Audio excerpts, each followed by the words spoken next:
विधानसभेची रणधुमाळी सुरू आहे आणि या रणधुमाळीमध्ये आम्ही झरी या गावात, जे आदिवासी बहुल गाव आहे, जी नगरपंचायत आहे, या नगरपंचायतमध्ये पोचलेलो आहे आणि अनेक वर्षापासून या परिसरात माझ्या आदिवासी बांधवांचा, सगळ्या इतर समाजांचा विकास झाला नाही.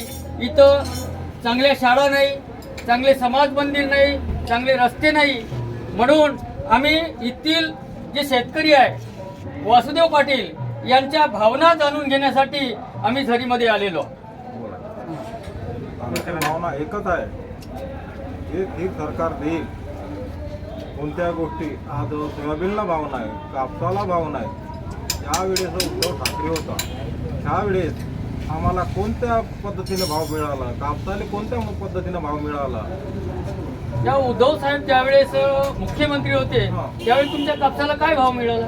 आम्हाला 8 ते 9 ते 12 पर्यंत गेले होते. मग आज तो कापसाला काय भाव आहे? आता तर 6,500 ते 7,000 आहे. 6,500 ते 7,000 आहे. ना सोयाबीन 38 ते 4. म्हणजे ना तुमच्या मताप्रमाणे उद्धव साहेबाचं सरकार चांगलं होतं की शिंदेचं सरकार चांगलं होतं? आम्हाला उद्धव साहेबाचं सरकार चांगलं होतं. ज्यावेळेस कोरोना आला, कोरोना हासिल केला साहेबांना. असं गोर गरिबाचा त्यांना विचार करून सर्वाला म्हणजे समान हक्क दिला, सर्वाचा हे केला. आणि त्यावेळेस लाईन वगैरे चांगली मिळत होती, चांगली पद्धतशीर मिळत होती. आज तुम्ही ओलीत करता, ओलीत करताना तुमच्या म्हणजे कृषी पंपाची लाईन राहते का? नाही राहत. कृषी पंपाची लाईन सुद्धा आता राहत नाही.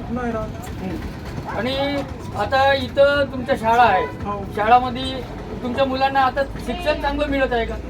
कोणा दर्जाचं मिळत आहे आता इथं? हो, तुमच्याकडे काय जिल्हा परिषद मध्ये आहे एकच शिक्षक आहे. इथं जिल्हा परिषद मध्ये एकच शिक्षक आहे. आणि वर्ग किती आहे तिथं? वर्ग 4. वर्ग 4 आहे. वर्ग 4 आहे आणि शिक्षक एकच आहे. म्हणजे तुमच्या आदिवासीचे जे मुलं आहे हे म्हणजे चांगले शिकले नाही पाहिजे.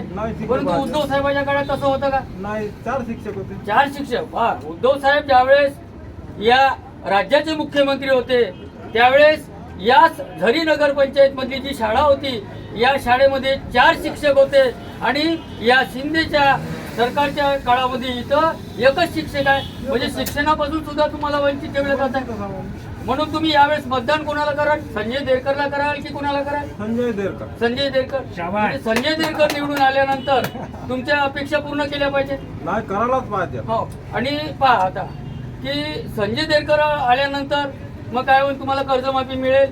तुमच्या त्यांचा जो जाहीरनामा आहे, आता तुम्ही इथले सुदृढ नागरिक आहे, त्यांचा जाहीरनामा कसा आहे? जाहीरनामा वाचला आम्ही.